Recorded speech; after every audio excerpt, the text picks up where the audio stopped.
Today's lesson focuses on ideal gas law applications. How can we use PV equals nRT to find other pieces of information? Let's focus on N first. Remember, N means mole. We've done many problems converting from grams to moles like this example. Can you take 25 grams of water and convert it to moles of water? You know that this is a one-step problem. I bring down my given grams of water, and I have to put the grams of water in the denominator and the mole on top. We know that whenever you're comparing grams and moles, the mole is set equal to 1. To get this value for the denominator, we have to use the periodic table. We have to look up the mass of hydrogen and the mass of oxygen. The mass of hydrogen is 1.01, but I have 2 of them, so that's 2.02, and I have to add to it oxygen, which is 16.00. I add that together to get a total mass of 18.02 grams. I take 25 and divide it by, and I get 1.4 moles of water. So we could write an equation for this instead of always setting it up in a dimensional analysis problem. Basically, what we did is we took the mass, 25 grams, and we divided it by 18.02 grams, but it's the grams per mole. Grams per mole. Now, what we can see here is we have mass in the numerator, and we have the molar mass in the denominator. And we could apply symbols to these. Mass is going to use the little m, and molar mass is going to use the capital M. So we could go back into this equation here, and we could replace N with mass divided by molar mass. And when we do that, my equation looks like this. PV equals little m divided by capital M times RT. Let's remove the fraction. Let's get rid of m. In order to do this, we have to multiply both sides by m. And when we do, we get capital MPV equals little mRT. This is my new equation that I'm going to work with. To help kids remember that capital M belongs with capital P, capital V, I always say MVP, most valuable player, because we all recognize MVP as capital letters. So MPV or MVP equals little mRT. Let's review our units. This is going to be very, very important. Whenever we use this new equation, the capital M, which means molar mass, the units are always grams per mole. And we will have to look this up on the periodic table if we're given the identity of a substance. The pressure will be in ATMs, the volume in liters, mass is always in grams, my R value is my constant, and T is always in Kelvin. So let's look at an example. I have a sample of an unknown gas which has a mass of 0.116 grams. It occupies a volume of 25.0 milliliters at a temperature of 127 degrees and has a pressure of 1.7 atms. Calculate the molar mass. What I'm asking you to do here is to calculate the molar mass, which is capital M. Let's make our list.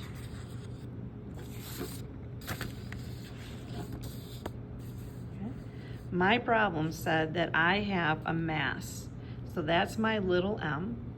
I had a volume, it was at 25 milliliters, but I know I have to convert it to liters. I was given a temperature in degrees Celsius, and I have to convert it to Kelvin. And my pressure is already in ATM, I can keep it in ATM.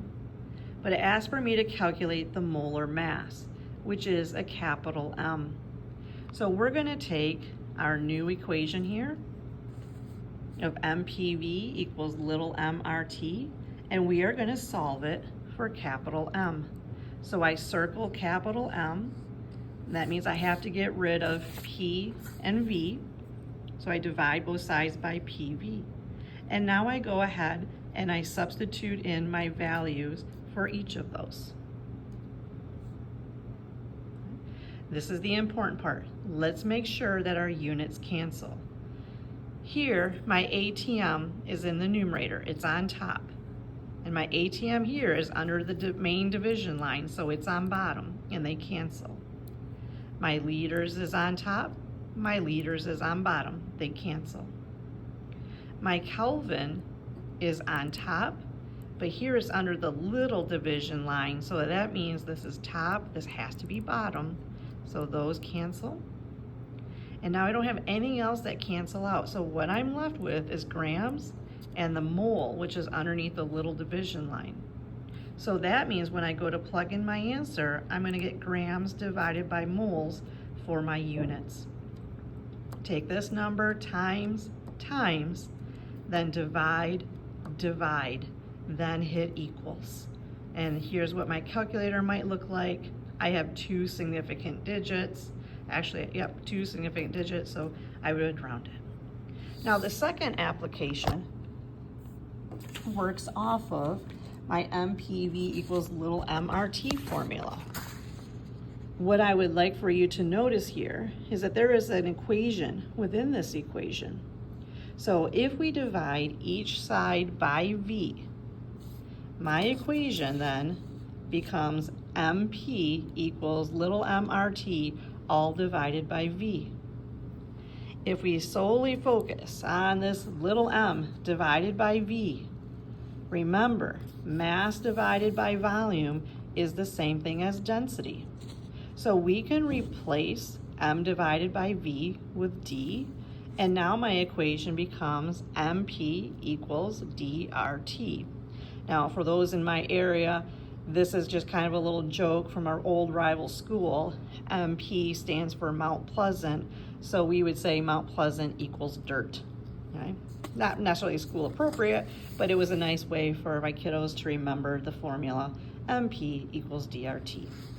Let's look at the units again. Remember, capital M is molar mass, grams per mole. Look at the periodic table. Pressure is in ATMs. Density, it has to be in grams per liter. Has to be in grams per liter. Mass is always in grams, and volume in gas law problems is always in liters, because my R value requires my volume to be in liters, and my temperature is K. So let's look at an example using this formula. What is the density of silicon tetrafluoride gas at 72 degrees and a pressure of 750 millimeters of mercury? Let's make our list. It's asking us to find the density, and they give me the name of silicon tetrafluoride. So you have to be able to use your covalent rules to write the formula. And because I gave you the identity of the substance, we can tell how many silicons and how many fluorines we have, and we have to go to the periodic table. Remember, molar mass means you have to use the periodic table. So I go and I look up silicon, and silicon has a molar mass of 28.09, and I have 4 fluorines, and fluorine has a mass of 19, and I end up getting a total molar mass of grams per mole.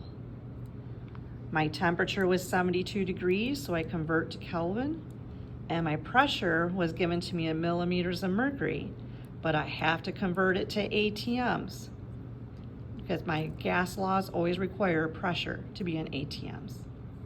Based on my list, I'm going to use MP equals DRT.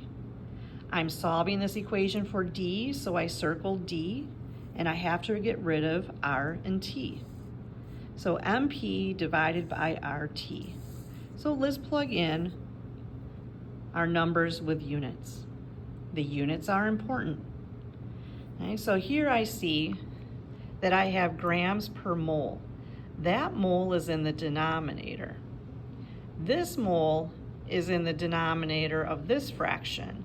So it runs as numerator, denominator, numerator.